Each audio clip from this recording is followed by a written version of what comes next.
Frères et sœurs, shalom. Voilà, donc je vais vous donner, j'ai fait l'autre vidéo parler des fêtes de l'Éternel.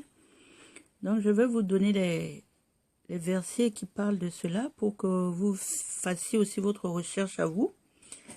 Donc la fête de Pessa, c'est-à-dire la Pâque, fête sans levain. Cette loi est citée dans Exode 12, verset 34. Dans Nombre 9, versets 26 à 33. Deutéronome 16 aussi. Et dans le livre de Jubilé, au chapitre 49 aussi.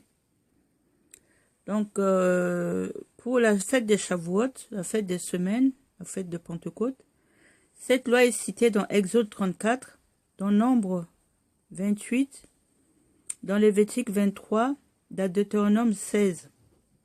Ça, c'est tous les livres. D'Exode, de Nombre, de Lévitique et de Deutéronome. Dans les livres de Jubilé, vous avez le chapitre 1, 6, 14, 15, 16, 22, 28, 29, 44. Voilà. C'est avec les précisions et la complémentarité ici que comment doit être suivi le décompte de Shavuot. Voilà. Dans le chapitre 7 de la Torah, vous avez Yom Teruah. C'est les jours de trompette ou de clameur. Cette loi est citée dans Lévitique 23, dans Nombre 29. C'est le jour de mémoire de Noah, cité dans le Jubilé au chapitre 6. Donc, après, vous avez Yom Kippour au chapitre 8 de la Torah. Jour de l'expiation. Cette loi est citée dans Lévitique 16, verset 23, dans Nombre 6 aussi. Et dans le livre de Jubilé, vous avez les origines de Yom Kippour qui sont expliquées. Nous allons aller maintenant dans le chapitre 9 du Sefer de la Torah. Donc, Sukkot, c'est la fête des huttes ou de cabanes. Cette loi est citée dans Lévitique 23, Deutéronome 16, verset 31. Dans le chapitre 11 de la Torah, la dîme, fête des prémices, Shavuot, et l'ordre des sacrificateurs et leurs sacrifices. La loi de la dîme est citée dans Lévitique 27, dans Nombre 18, dans Deutéronome 12. Voilà.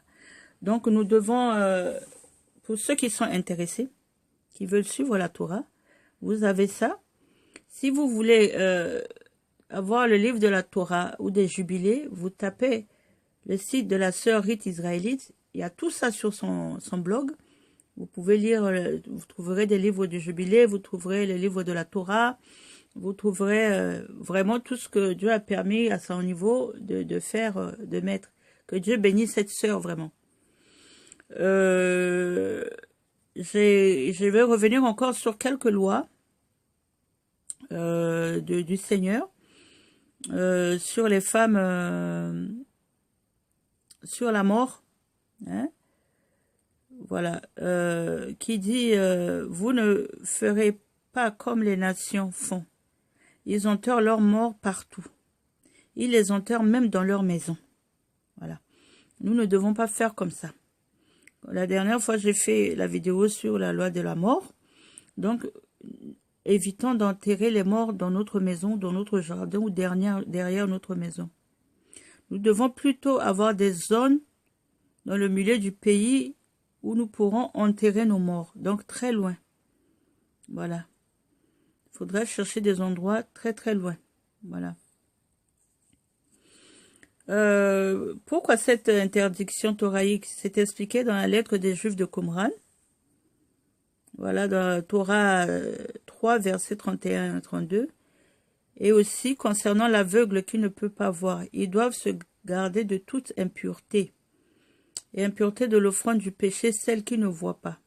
Et aussi concernant le sourd qui n'entend pas la Torah, et le précepte et la règle de purification, et qui n'a pas entendu les préceptes d'Israël, car celui qui ne voit pas ni n'entend pas ne sait pas comment se comporter.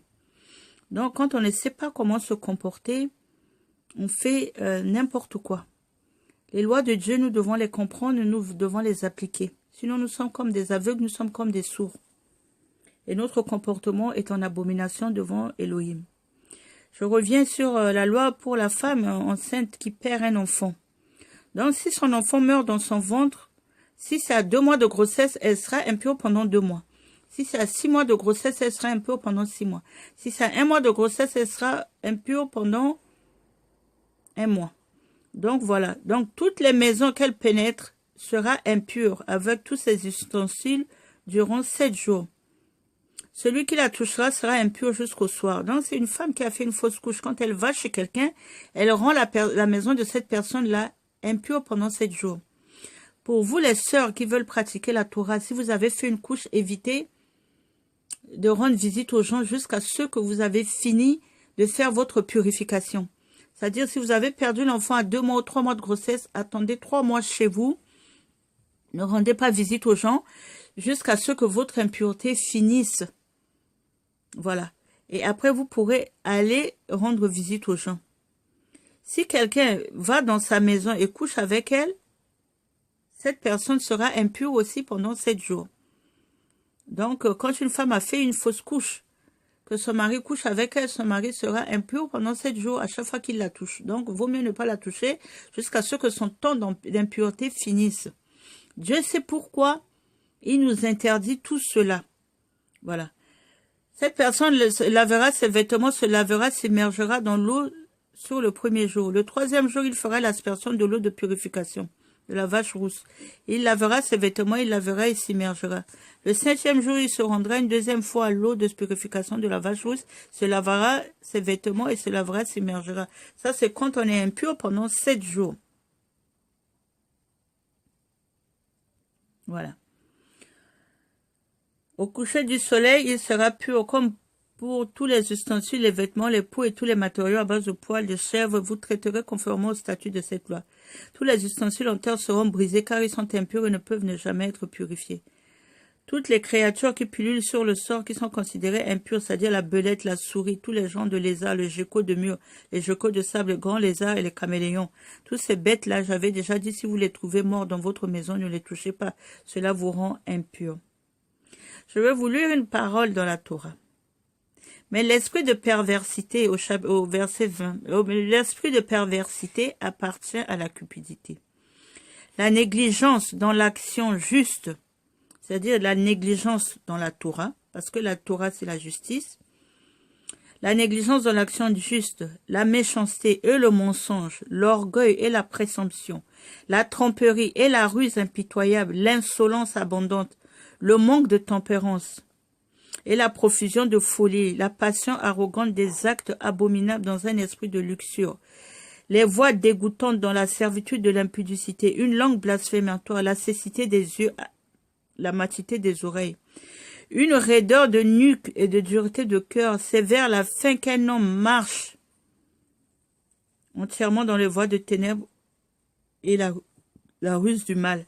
Tous ces hommes, toute personne qui pratique ces œuvres-là marche dans les voies des ténèbres et dans les ruses du mal. La récompense de tout ce qui marche dans ces voies est une multitude de souffrances aux mains de tous les anges de la destruction. C'est-à-dire que, aux mains de tous les anges de la destruction, c'est-à-dire aux mains de démons. C'est-à-dire quand tu marches dans ça, que tu meurs, tu te trouves dans les mains des démons. Et c'est eux qui vont te corriger. Voilà, vous savez, quelques-uns de nous sachent qu'est-ce que par les témoignages, ce qui se passe en enfer, comment les gens y sont torturés. Donc je continue, la perdition éternelle, par la colère d'un Elohim vengeur, horreur éternelle et aux pauvres éternels. Donc quand nous ne pratiquons pas de la Torah, que nous marchons par la rigueur de notre cour, dans la luxure, dans l'envie de nos cœurs, dans nos convoitises, dans le rejet de la Torah, des hommes et des femmes sans Torah, nous allons nous retrouver dans les mains des anges déchus, des anges de destruction. Voilà. Si, en effet, après avoir fui les souillures du monde et par la connaissance du Seigneur et Sauveur Yeshua, Jésus Mashiach, ils s'y engagent de nouveau et sont vaincus, leur dernière condition devient pire que la première. Si nous avons, si nous avons confessé Jésus-Christ, que nous avons dit que nous n'allons plus dans les souillures, mais que nous continuons à manger des mets impurs, à mettre des habits impurs, à aller dans des endroits un peu, à commettre des actes impurs, notre condition de païen d'avant va être pire que notre condition étant chrétien.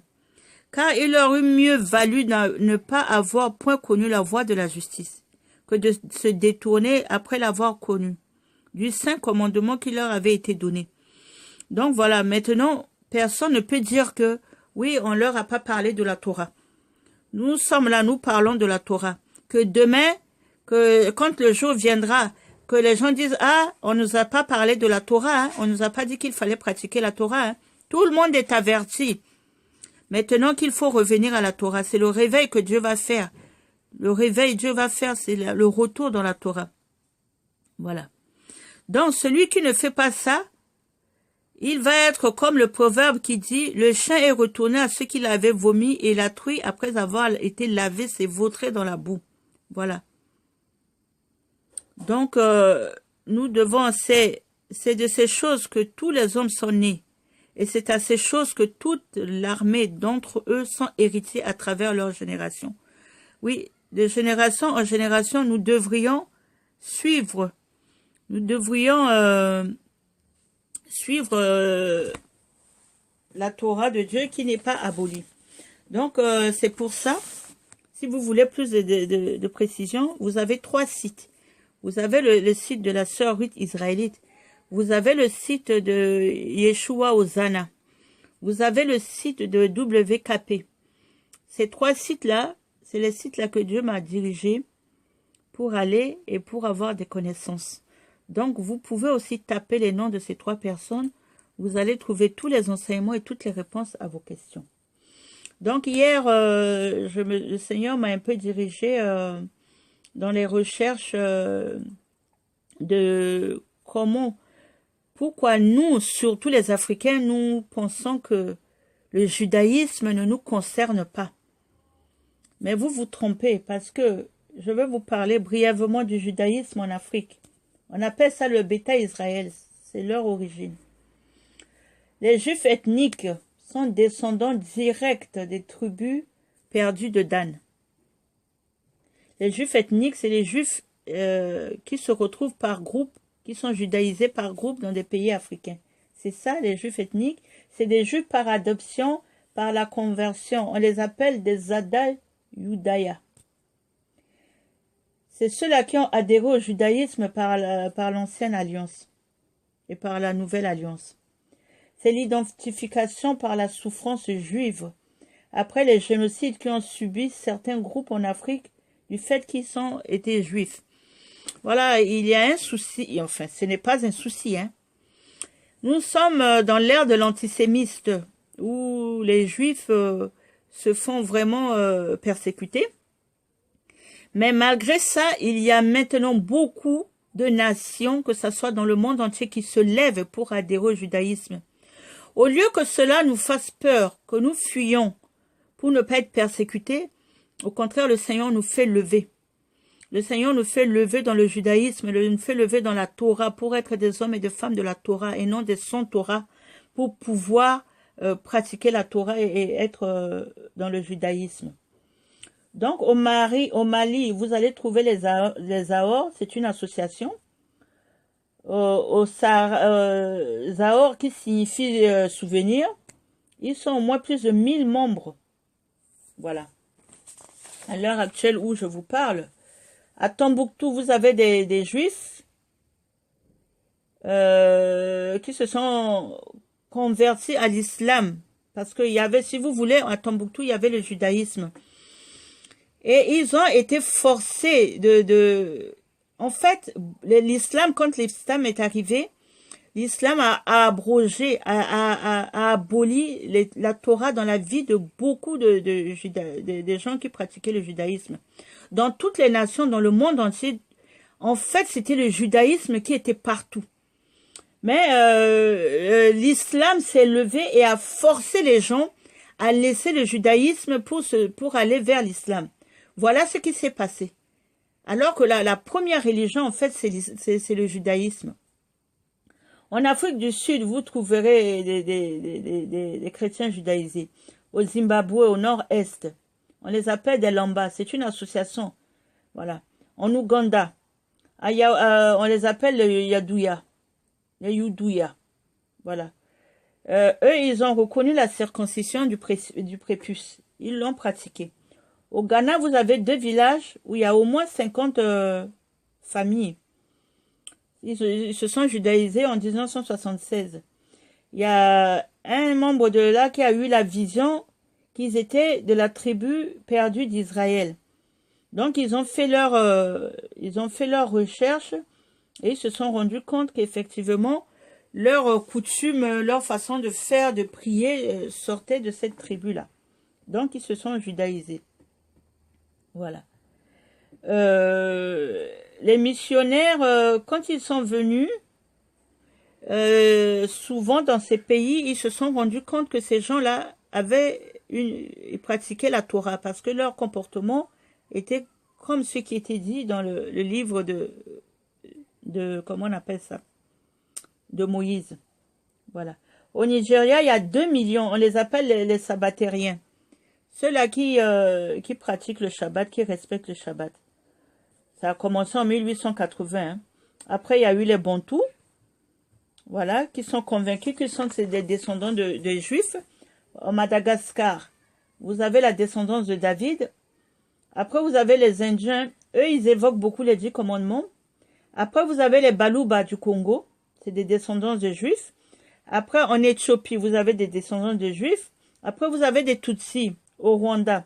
Cette région-là de Tutsis a été persécutée. Pourquoi? Parce qu'ils étaient des Juifs. Voilà pourquoi ils ont été tués à cause de leur religion. C'était à cause de ça qu'ils ont été tués, ils ont été persécutés. Voilà, ils sont les descendants des Juifs. À l'Arabie, les colons ont même remarqué chez les Africains leur habitude et comportement, et même leur comportement spirituel était exactement celle des Hébreux dans l'Ancien Testament. Les Maasai du Kenya, les Zoulous, les Peuls du Sénégal et du Niger, ils ont des cultures des Hébreux. En Asie, le mouvement judaïque a commencé dans le milieu noir américain. C'est des afro-centristes. Et vous avez aussi en 1992, la commune judaïque d'Algérie qui a été détruite, voilà, qui a été forcée. Il fallait que tout le monde rentre dans la religion islamique.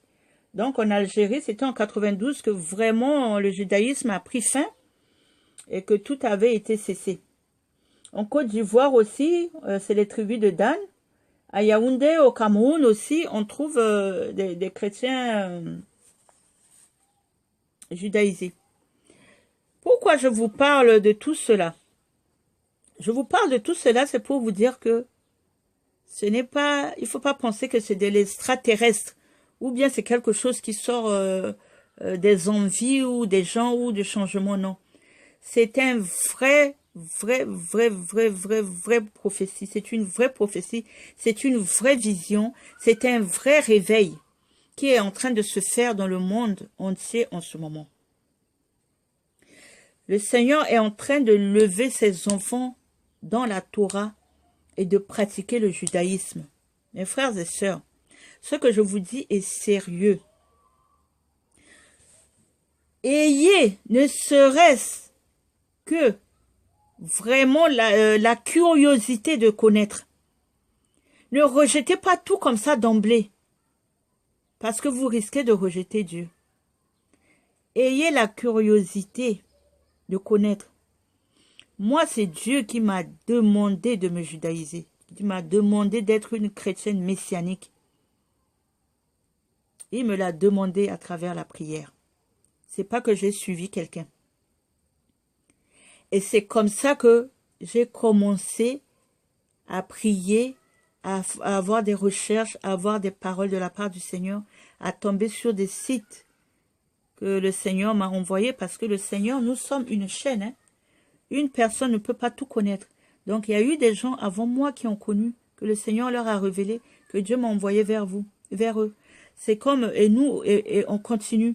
C'est comme aussi, il y aura des gens peut-être qui viendront sur mon site, qui vont être interpellés aussi et qui rechercheront aussi. Donc c'est ça, mes frères et sœurs. Ne croyez pas que c'est du blabla, ou bien que nous sommes sous la grâce, ou bien que toutes les lois sont abolies, mais vous serez surpris.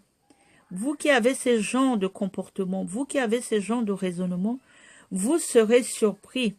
Parce que la parole de Dieu, il a dit, ma parole ne passera pas.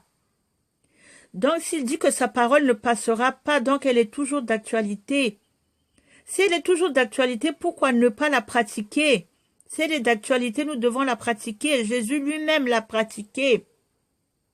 L'apôtre lui-même l'a pratiqué. Il était un observateur de la loi. Il a dit dans les lettres des Romains. Voilà. Nous, qui sommes-nous pour ne pas pratiquer la Torah? Hein? La Torah, c'est une éducation, c'est une discipline. C'est être mis à part. Parce que Dieu a dit quoi? Je viendrai faire le choix de l'ivraie et du vrai. Mais si le vrai est comme l'ivraie, mais Dieu, quand il viendrait, ne trouvera que de l'ivraie.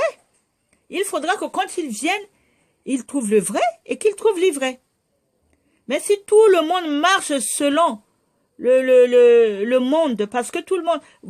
En fait, hein, le chrétien, pour lui, le fait d'accepter Jésus, de prendre le baptême, ça y est, il a fait, c'est fini, tout va bien.